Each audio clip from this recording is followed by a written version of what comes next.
My dear students, welcome to chemistry class. Today I am going to explain scientific notation. Let us see. It is also known as exponential notation. Scientific notation is also called exponential notation. Any number is written in the form of n into 10 to the power n. कोई भी number को n into 10 to the power n के form में लिखा जाता है. यहाँ ये n जो है वो एक्सपोनेंट है, ये 10 जो है वो बेस है और इस कैपिटल n जो है वो डिजिट टर्म है. डिजिट टर्म का रेंज होता है 1 से ज़्यादा और 10 से कम. 1 से अधिक होना चाहिए और 10 से कम होना चाहिए, तो ये डिजिट टर्म होता है. अब हम लोग एक क्वेश्चन देखते हैं. 138.42 है, इसको साइंटिफिक फॉर्म में लिखना है. तो डेसिमल के लेफ्ट साइड में हम लोग मूव करेंगे 2 डिजिट, तो 10 into 10 मल्टीप्लाई होगा, इसको 10 स्क्वायर लिख सकते हैं. इस तरीके से हम लोग लिख सकते हैं. एक और है 0.00013842 और इसको साइंटिफिक फॉर्म में लिखना है. तो डेसिमल की राइट साइड में मूव करना है, तो उतना 10 से डिवाइड होगा जितना डिजिट हम लोग इधर बढ़ेंगे राइट साइड में. तो इस तरीके से इसको लिख सकते हैं 1.3842 into 10 to the power minus 4. Now we will study rules for rounding of the numbers. Rounding करने का, कोई नंबर को राउंड ऑफ करने का क्या तरीका होता है. तो इसके 4 रूल्स हैं. पहला रूल है कि अगर लास्ट मोस्ट डिजिट 5 से अधिक हो तो प्रीसीडिंग नंबर में 1 ऐड कर देते हैं. ये पहला काम करेंगे. अगर लास्ट मोस्ट डिजिट अगर 5 से कम हो तो as it is preceding number को छोड़ देते हैं. और तीसरा रूल कहता है कि अगर लास्ट मोस्ट डिजिट 5 हो तो उससे पहले अगर ऑड नंबर हो तो हम लोग राउंड अप करने के लिए 1 उसमें ऐड कर देंगे. अगर लास्ट मोस्ट डिजिट 5 हो और उससे पहले इवन नंबर हो तो हम लोग एज इट इज़ उसको छोड़ देते हैं. तो ये तीसरा और चौथा रूल काफ़ी इम्पोर्टेंट है, इसको ध्यान रखने का चीज़ है.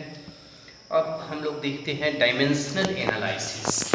डायमेंशनल एनालिसिस क्या होता है कि this method is used to convert units from one system to other. एक सिस्टम से दूसरे सिस्टम में कन्वर्ट करने के लिए इसका प्रयोग करते हैं. डायमेंशनल एनालिसिस इसको कहते हैं.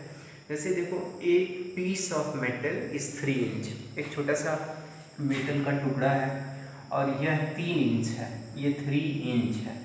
अब उसको लेंथ को लिखना है सेंटीमीटर के फॉर्म में लिखना है. तो कैसे लिखेंगे? 1 इंच हम जानते हैं कि 2.54 सेंटीमीटर के बराबर होता है, इसलिए 3 इंच क्या होगा? 3 से मल्टीप्लाई होगा, तो ये 7.62 सेंटीमीटर के बराबर होगा. Now how many seconds are there in 2 days? 2 दिन में कितने सेकंड्स होंगे? तो बहुत आसान है. 2 दिन है तो 2 इंटू, इसको पहले आवर में चेंज करेंगे 24 से मल्टीप्लाई करके, फिर मिनट में चेंज करेंगे, फिर सेकंड में चेंज करेंगे. इस तरीके से हमारा ये वैल्यू आएगा सेकंड्स में. Express the following in the scientific notation. एक साइंटिफिक नोटेशन का क्वेश्चन है. ये डिजिट आपको दिए हुए हैं और इसको साइंटिफिक फॉर्म में एक्सपोनेंशियल फॉर्म में लिखना है. बहुत ही आसान है. ये डेसिमल के हम लोग को मूव करना है 3 डिजिट, ताकि हमारा n into 10 to the power n के फॉर्म में आ जाए. n into 10 to the power n के फॉर्म में लाने के लिए तो यह क्या होगा? डेसिमल के राइट साइड में जाएंगे तो उतना 10 डिवाइड होगा, तो 10 to the power minus 3 होगा. इसी तरह से इसका भी हम लोग कर लेंगे. इसमें जो है कि n into 10 to the power n के फॉर्म में लिखने के लिए 2 पॉइंट ये हो जाएगा 342 into 10 to the power 5. 8008 है तो इसको लिख सकते हैं 8.008 into 10 to the power 3.